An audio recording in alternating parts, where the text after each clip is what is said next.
Assalamualaikum warahmatullahi wabarakatuh. Perkenalkan, nama saya Elarisme Biporta Nusba, NIM 19033151, dari kelas Pendidikan Fisika, dan pada kali ini saya akan menjelaskan mengenai administrasi dan supervisi pendidikan, di mana ini merupakan salah satu mata kuliah umum yang wajib untuk diambil oleh mahasiswa, di mana materi pertamanya itu adalah mengenai administrasi dan supervisi pendidikan, konsep profesi, profesional, profesionalisme, dan profesionalisasi, kemudian guru sebagai profesi.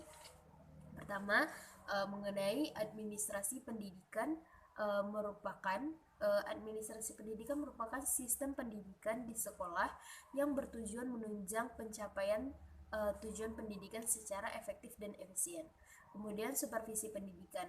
Supervisi pendidikan adalah pembinaan yang tepat atau yang berupa bimbingan atau tuntutan ke arah perbaikan situasi pendidikan pada umumnya dan peningkatan mutu mengajar dan belajar pada khususnya.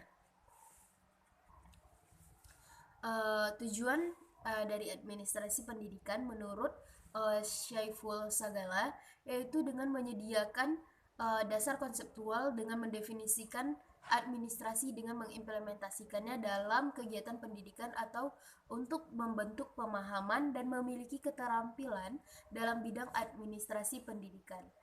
Yang kedua, Menurut Daryanto adalah agar semua kegiatan itu mendukung tercapainya tujuan pendidikan, atau dengan kata lain, administrasi digunakan dalam dunia pendidikan adalah agar tujuan pendidikan tercapai. Apabila administrasi pendidikan ini semakin baik, maka semakin baik pula tujuan pendidikan itu tercapai dengan baik. Kemudian menurut Sergi Fani dan Carver, di mana tujuan administrasi itu ada 4. Yang pertama, efektivitas produksi, efisiensi, kemampuan menyesuaikan diri atau adaptif, dan kepuasan kerja. Keempat tujuan tersebut menentukan keberhasilan penyelenggara sekolah. Kemudian, mengenai kedudukan administrasi dan supervisi dalam penyelenggaraan pendidikan, di mana pada umumnya kedudukan administrasi pendidikan adalah semua kegiatan yang mendukung tercapainya pendidikan. Administrasi dan supervisi pendidikan pada dasarnya merupakan administrasi dalam mengelola, mengatur, dan mengalokasikan sumber daya yang terdapat dalam dunia pendidikan.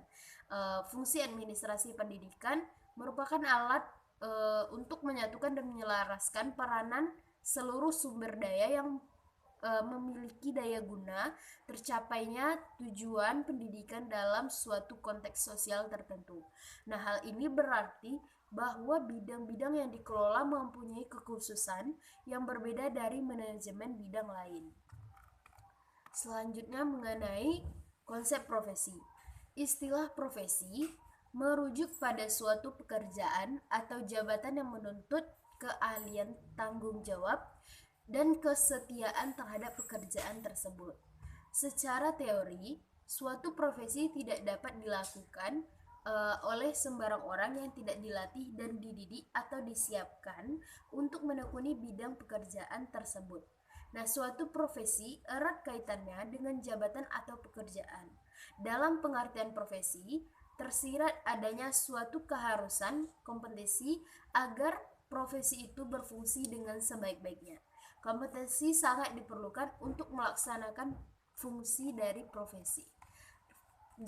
Kemudian mengenai profesi ini ada 2 jenis, di mana pertama, profesi khusus pra-profesional, yaitu profesi dalam melaksanakannya tuh secara khusus untuk mendapatkan nafkah atau penghasilan tertentu sebagai tujuan pokoknya.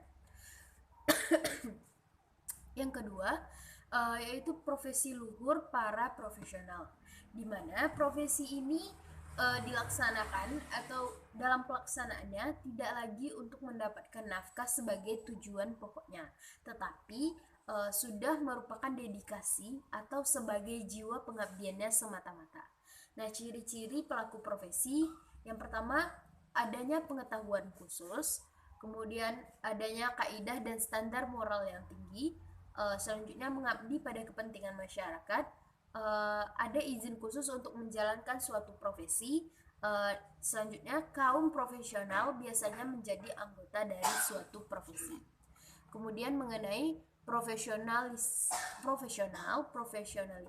dan profesionalisasi.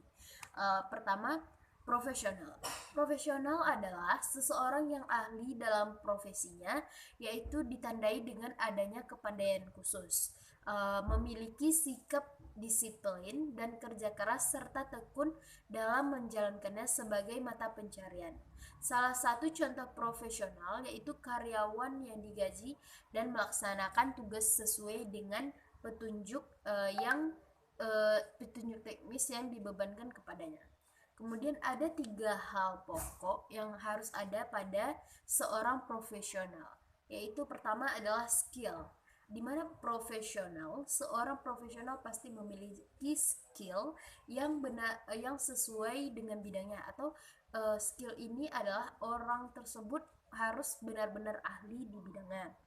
Selanjutnya, knowledge. Knowledge ini adalah seorang profesional tentunya pasti memiliki pengetahuan dan menguasai mengenai bidang yang sedang ditekuninya, atau yang berkaitan dengan bidang yang sesuai dengan dirinya sendiri. Kemudian mengenai attitude. Nah, seorang profesional pasti memiliki attitude yang baik, di mana artinya bukan hanya pintar, tetapi juga harus memiliki etika yang diterapkan dalam bidangnya.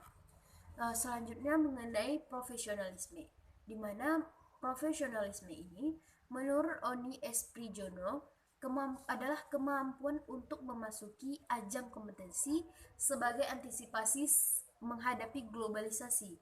Nah, sedangkan menurut Aholiab Watloy, profesionalisme berarti sikap seorang profesional atau profit. Sedangkan menurut Corten dan Alfonso, profesionalisme adalah kecocokan antara kemampuan yang dimiliki oleh birokrasi dengan kebutuhan tugas. Nah, profesionalisme ini memiliki ciri-ciri, di mana pertama yaitu keinginan untuk selalu menampilkan perilaku yang dapat dijadikan sebagai rujukan yang baik. Yang kedua, cirinya adalah berusaha meningkatkan dan memelihara perilaku profesionalnya melalui perwujudan perilaku profesional. Perwujudan tersebut dilakukan melalui berbagai cara, misalnya dari cara berpenampilan, cara berbicara, penggunaan bahasa, sikap dan penggunaan bahasa tubuh juga, serta sikap hidupnya sehari-hari. Kemudian yang ketiga adalah keinginan untuk senantiasa mengejar berbagai kesempatan pengembangan profesional yang dapat meningkatkan dan memperbaiki kualitas pengetahuan dan keterampilannya. Selanjutnya mengenai profesionalisasi, di mana profesionalisasi ini menurut Supriyadi adalah pendidikan, prajabatan, dan dalam jabatan. Proses pendidikan dan latihan ini biasanya lama dan intensif. Sedangkan menurut Eric Hoyle, konsep profesionalisasi mencakup 2 dimensi, yaitu peningkatan status dan peningkatan pelatihan, sehingga dapat disimpulkan bahwa profesionalisasi adalah proses peningkatan status dan peningkatan pelatihan secara intensif serta membutuhkan waktu yang cukup lama. Selanjutnya mengenai guru sebagai profesi. Menurut Uno, guru merupakan suatu profesi yang berarti suatu jabatan yang memerlukan keahlian khusus sebagai guru dan tidak dapat dilakukan oleh sembarang orang di luar bidang kependidikannya. Di mana profesi guru adalah jabatan profesional yang memiliki tugas pokok dalam pembelajaran. Menurut dari uraian tugas pokok tersebut, mencakup keseluruhan proses pendidikan dan peserta didik.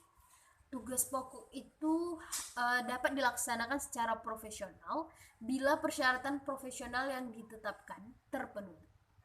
Kemauan untuk memperbaiki mutu pendidikan menurut guru dijadikan tenaga profesional ini berdasarkan pasal 39 ayat 2 Undang-Undang Nomor 20 Tahun 2003. Nah, berarti guru secara aktif dilibatkan dalam pengambilan kebijakan pendidikan baik dalam tingkat lokal, regional, bahkan pada tingkat nasional. Tingkat pengetahuan keterampilan profesional, status sosial dan kesejahteraannya harus ditingkatkan secara terencana dan progresif.